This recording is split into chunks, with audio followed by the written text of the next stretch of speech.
बिस्मिल्लाहिर्रहमानिर्रहीम।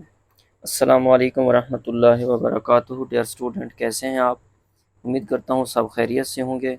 मैं आपका टीचर से सरफराज अहमद बुखारी अपने चैनल सरफराज अहमद एकेडमी में आप सबको खुश आमदीद कहता हूँ। डियर स्टूडेंट, आज जो टॉपिक आई कॉम पार्ट 1 करने लगे हैं उसका नाम है अकाउंटिंग इक्वेशन। वीडियो शुरू करने से पहले मेरी आपसे रिक्वेस्ट है, चैनल को सब्सक्राइब कर दीजिए और बेल आइकन को प्रेस कर दीजिए ताकि हर नई आने वाली वीडियो का नोटिफिकेशन आपको मिलता रहे। तो आइए चलते हैं आज के नए टॉपिक। जो हमारा प्रॉब्लम्स हमने अकाउंट इक्वेशन की स्टार्ट की हुई थी, हमने उसके पहले अच्छे तरीके से की पॉइंट्स भी स्टडी किए थे, उनको भी आपने याद करना है। उसके अलावा हमने इसके 2 क्वेश्चंस जो हैं प्रॉब्लम्स के वो भी सॉल्व किए थे। आज हम चलते हैं अपने प्रॉपर जो है ना तीसरे क्वेश्चंस की तरफ। वो हमें क्या कहता है जी, रीड आउट करते हैं। प्रीपेयर अकाउंटिंग इक्वेशन, हमने क्या बनाना है? अकाउंटिंग इक्वेशन को बनाना है ऑफ हादी ट्रेवल एजेंसी का, हादी साहब का बनाना है for the month of January 2015। वो 15 की बात कर रहा है। सबसे पहले हम इसका क्या बनाएंगे? फॉर्मेट बनाएंगे। ये इसका फॉर्मेट है। हमने क्या लिखना है? अकाउंट इक्वेशन लिखनी है और उसके बाद हादी ट्रेवल एजेंसी नेम लिखना है, for the month of January 2015 लिखना है। फिर हमने 2 लाइन ड्रा करनी है, एसेट्स लिखना है, उसके बाद इक्विटीज़ लिखना है। ठीक हो गया। फिर हमने इसको 2 हिस्सों में डिवाइड करना है। एक हमारी जो राइट साइड है वो इक्विटी साइड होगी, जो हमारी लेफ्ट साइड है वो क्या होगी? एसेट साइड होगी। अच्छा, सबसे पहले इक्विटी साइड के अंदर सिर्फ 2 कॉलम हमारे हेड बनते हैं, एक कैपिटल का होता है और एक करेक्टर्स का होता है। और एसेट साइड के अंदर जो हमारी एसेट्स नई नई आती चली जाएंगी, हम परचेज करेंगे तो उनको हमने डालना होता है। और उससे भी पहले सबसे पहले हमने 2 उसके हेड बनाने होते हैं, एक डेट का बनाना होता है कॉलम और एक कैश का बनाना होता है। अच्छा, सबसे जो इम्पोर्टेंट चीज़ है वो ये है, स्टूडेंट काफ़ी इस चीज़ को नज़रअंदाज कर देते हैं। अब कैश है, कैपिटल है या क्रेडिटर्स, इनके नीचे जो फिगर आ रही होती हैं उनकी जो करेंसी का नेचर होती है उसको नहीं लिखते। जैसे रुपीज़ है तो रुपीज़ लिखें, डॉलर है तो डॉलर लिखें, कोई भी करेंसी है उसकी वो लाजमी मेंशन किया करें। ठीक है, अब हम चलते हैं अपने क्वेश्चंस की तरफ जी।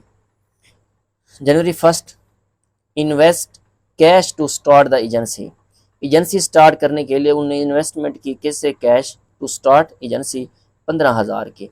अब कौन सी डेट है ये हमारी? ये है जी 1 जनवरी की बात कर रहा है। तो हम क्या करेंगे, यहाँ पे लिखेंगे 1 जनवरी। यहाँ पे कब? 1 जैन 2015 जी। कैश कितना है जी? 15,000 का लेके आ रहा है वो, और कैपिटल कितना है? 15,000 का जी। ये थी पहली तारीख की। अब है सेकंड जनवरी की। क्या बात कर रहा है? Paid office rent. हमने क्या किया जी? ऑफिस रेंट का किराया जो था वो पे किया, अदा कर दिया, 600 रुपये। हमारा कैश भी कम हो गया और जो ओनर का कैपिटल था, सरमाया, वो भी कम हो गया। तो क्या करेंगे ये, इसको लेस कर देंगे 600 और कैपिटल से भी 600। तो हमने क्या करना है, नीचे इनका हम बैलेंस करते हैं। क्या करते हैं जी? बैलेंस करते हैं।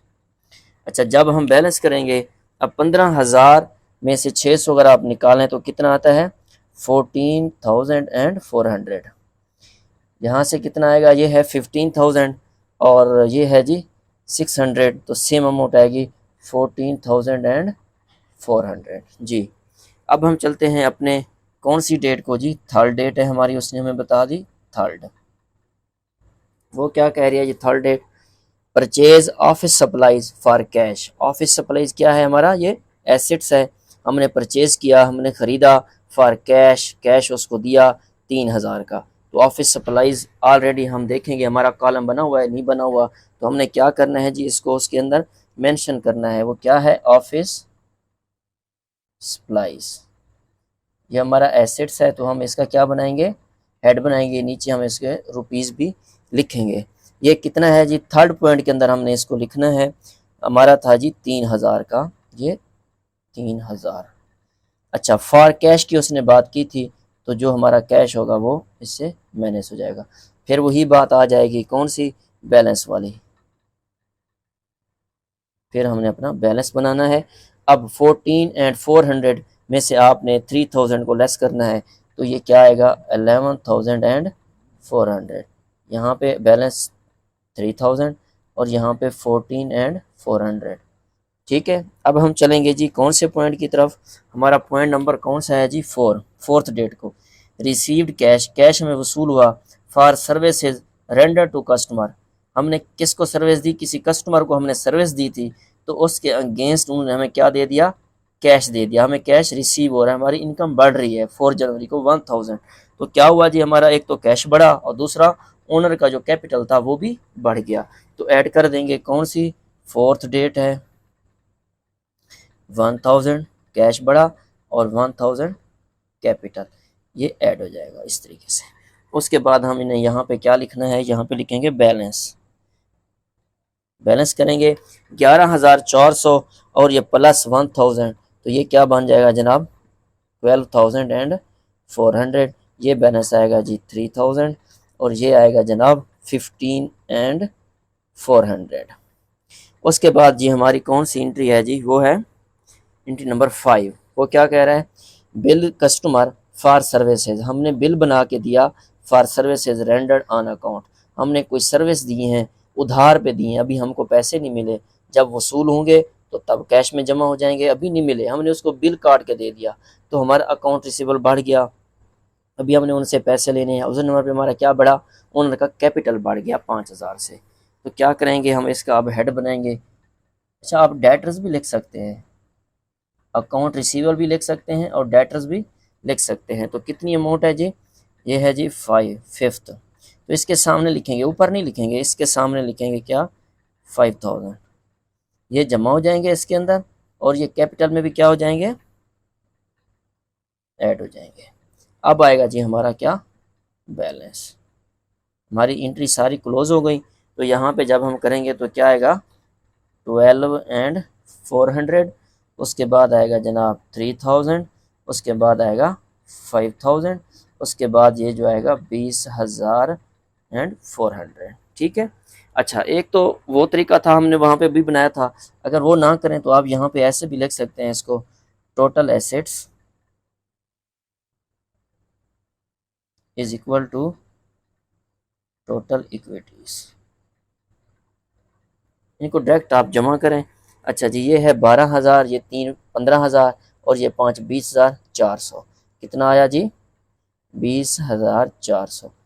यहाँ पे आपने डबल लाइन लगा देनी है, ये हमारा आंसर है, इज इक्वल टू ये भी 20,400, यहाँ पे भी डबल लाइन। इस तरीके से ये हमारा क्वेश्चन नंबर जो है 3 कंप्लीट हुआ। अब हम चलते हैं अपने क्वेश्चन नंबर 4 की तरफ। जी, क्वेश्चन नंबर 4 क्या है, इसको स्टडी करें। प्रिपेयर द अकाउंटिंग इक्वेशन, उसने कहा आपने क्या बनानी है, अकाउंटिंग इक्वेशन बनानी है, अकाउंटिंग इक्वेशन। उसने कंपनी का नाम भी नहीं दिया और डेट भी नहीं दी, हमने भी कुछ नहीं करना, कंपनी का नेम लिखना है हमने यहाँ पे, अगर ये इतना लिख दें तो फिर भी ठीक है, ये डॉट लगा दें और नीचे लिख दें for the month of dash dash. ठीक है, अकाउंटिंग इक्वेशन बिल्कुल सेम हमने फॉर्मेट बनाया, एसेट्स और इक्विटीज़, कैपिटल एंड क्रेडिटर्स, ये हर सूरत हमने कॉलम बनाने हैं, और डेबिट साइड जो है हमारी लेफ्ट साइड, डेट और कैश का हमने हर सूरत बना लिया। बाकी जो जो हमारे हेड आते जाएंगे हम परचेज करते चले जाएंगे, हम न्यू हेड बनाते चले जाएंगे। जी, अब हम रीड आउट करते हैं अपना क्वेश्चन नंबर 4। जी, जो पहला पॉइंट है, mister Furqan started business with cash. Mister Furqan कौन है, ये ओनर है, कैपिटल जो सरमाया लेके आ रहा है ये ओनर है, ठीक है, प्रोप्राइटर है। मिस्टर फुरकान स्टार्टेड शुरू कर रहा है बिजनेस विद कैश 5 लाख से। ठीक है, एक तो कैश आ रहा है और उसका कैपिटल बढ़ रहा है, क्या करेंगे, हमने इसको जनाब कौन सी डेट है हमारी, फर्स्ट पॉइंट यहाँ पे डेट में लिखेंगे, और कैश जो है हमारे पास 5 लाख आ रहा है और कैपिटल भी बढ़ रहा है 5 लाख से, ये हमने लिख देना है। उसके बाद डेट नंबर 2, वो कौन सी है, वो है जी purchased building with cash. Building हमारा एसेट्स है, परचेज मानी खरीदना, हमने बिल्डिंग को खरीदा, कितने का, विद कैश दिया 1 लाख का, नगदो नगद नेट बात कर रहा है, कैश दिया और बिल्डिंग खरीदी, बिल्डिंग में इजाफा हो रहा है, हमारा कैश कम हो रहा है, कितने से 1 लाख से, ये माइनस 100,000, और कैपिट अपना सॉरी बिल्डिंग आई, बिल्डिंग का क्या बनाएंगे, ऑलरेडी कोई हेड नहीं बना हुआ, तो अब हमने इसका क्या बनाना है, न्यू हेड कॉलम बनाना है, बिल्डिंग, यहाँ पे रुपीज़ लिखने हैं, तो इसी की डेट के सामने लिखना है 100,000, और यहाँ पे हमने क्या करना है, इनका बैलेंस करें जी। ये है आपके पास 5 लाख, 1 लाख चला गया कैश, बिल्डिंग खरीद ली, तो ये कितना बचा 400,000 भी कहते हैं इसको, 4 लाख भी कहते हैं। तो ये बैलेंस आ गया 1 लाख का, और यहाँ पे आ गया जी 5 लाख कैपिटल। अब चलते हैं जी पॉइंट नंबर जो है हमारा कौन सा 3, क्या कह रहा है पॉइंट नंबर 3 के अंदर कह रहे हैं फ्रेट पेड, एक्सपेंसेस थे वो आपने अदा कर दिए, कितने के 5,000 के।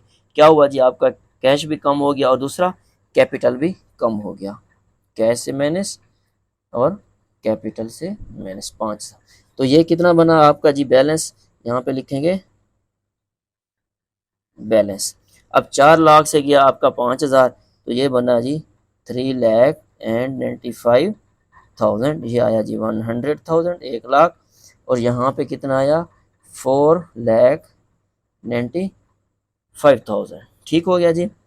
उसके बाद हमारा कौन सा पॉइंट है जी, पॉइंट नंबर है हमारा 4, उसको पढ़ते हैं। वो कहते हैं जी रिसीव्ड कमीशन 5,000, हमें क्या वसूल हुआ, नहीं सॉरी 3500, हमें कमीशन वसूल हुआ 3500 का, ठीक है। रिसीव्ड कमीशन, हमारी आमदनी है, कैश भी बढ़ा और कैपिटल भी हमारा बढ़ गया, कैश बढ़ा और हमारा कैपिटल भी बढ़ा। तो क्या करेंगे 3,500 कैश में जमा और कैपिटल में जमा। ओके जनाब, समझ आ रही है। उसके बाद हमने करना है बैलेंस, क्योंकि हर डेट के बाद हम करते हैं बैलेंस। अब 3,95,000 जमा करेंगे इसमें 3500, तो ये बन जाएगा 3,98,500, ठीक है। और यहाँ बिल्डिंग आई 1 लाख की, और ये जो है 4,95,000 जमा करेंगे इसके अंदर 3500, तो ये बन जाएगा 4,98,500। ओके जनाब, अब बात आ जाती है एंड के ऊपर, वही उसने कहा कि depreciation building at the rate 10% पर annum। हमने डेप्रिसिएशन के बारे में पढ़ा था कि जो डेप्रिसिएशन होती है वो क्या होती है, डेप्रिसिएशन होती है is the decrease, it is the decrease in the value of assets with respect to time, time के साथ साथ हमारे एसेट्स में अगर कमी आ रही है तो हमारी डेप्रिसिएशन है, हमारा डेप्रिसिएट हो रहा है एसेट, वो कम हो रहा है। अच्छा, जब डेप्रिसिएशन के अंदर कमी आती है तो जो ओनर ने कैपिटल था उसका वो भी कम हो जाएगा। Decrease in the value of building, building में भी कमी आ जाएगी और उसके अंदर कैपिटल भी डिक्रीज हो जाएगा। तो हम क्या करेंगे, ये 10% है, हमने क्या करना है, ये देखना है कि जो बिल्डिंग है बिल्डिंग की अमाउंट कितनी है, हमने यहाँ पे वर्किंग कर लेनी है, एक साइड पे वर्किंग बिल्डिंग कितनी है 1 लाख की, ये पड़ी हुई है 1 लाख की बिल्डिंग हमने परचेज की थी, 1 लाख मल्टीप्लाई कितना रेट है जी 10% दिया हुआ है, कितना 10%, क्या करेंगे 10/100 इज इक्वल टू, ये 2 जीरो इनसे कट गई, अब ये कितनी हुई 2 जीरो, 3 ये बच गई और एक ये कितनी 4, 10,000। ये क्या है आपकी डेप्रिसिएशन, क्या है डेप्रिसिएशन, आपके एसेट्स की वैल्यू में कमी आ गई। पॉइंट नंबर 5, तो क्या करेंगे आप इसको, एक तो आपने अपने बिल्डिंग से इसको कम कर लेना है और दूसरा आपका कैपिटल जो था वो भी कम हो जाएगा 10,000। अब क्या करेंगे जी इसका दोबारा वही काम बैलेंस जी, क्या बचा ऊपर से नीचे 3,98,500, और ये आया जी 90,000 आपका, ये कितना आया जी 10,000 गया 4,88,500, ठीक हो गया। अब हमारी एंट्रियां ख़त्म हो गई, तो हम नीचे क्या लिखेंगे वही बात, total assets is equal to total equities. अब इनको करेंगे जमा, ये कितना है इस साइड पे देखें 3,98,500 प्लस करेंगे 90,000, कितना आया जी 4,88,000। ये कहाँ से आ गया 4 लाख, ये है 3,98,000 प्लस करेंगे 90,000, ठीक है। कितना आया, सही आया बिल्कुल 48,500, डबल लाइन लगा देंगे और इसका सेम वैसे का वैसे इज इक्वल टू, नीचे उतार देंगे 4805। ये हमारा क्वेश्चन सॉल्व हो गया। यहाँ पे लाइन लगा देंगे, ये हमारी थी वर्किंग। ठीक है जी, इस तरीके से हमारा क्वेश्चन होगा। तो आपने इस तरीके से इसको हल करना है, इनको देखना है, डेप्रिसिएशन जो रेट होगा उसको भी देखना है। ठीक है जी। तो जो नए आने वाले स्टूडेंट हैं, पहले फर्स्ट चैप्टर के जो लेक्चर हैं उनको देखें। उसके बाद जो हमने अकाउंटिंग के अंदर जो अकाउंट इक्वेशन के की पॉइंट्स हमने स्टडी किए थे उसको भी आप देखें, उनको याद करें, उनको नोटबुक के अंदर लिखें ताकि आपको पता चल जाए।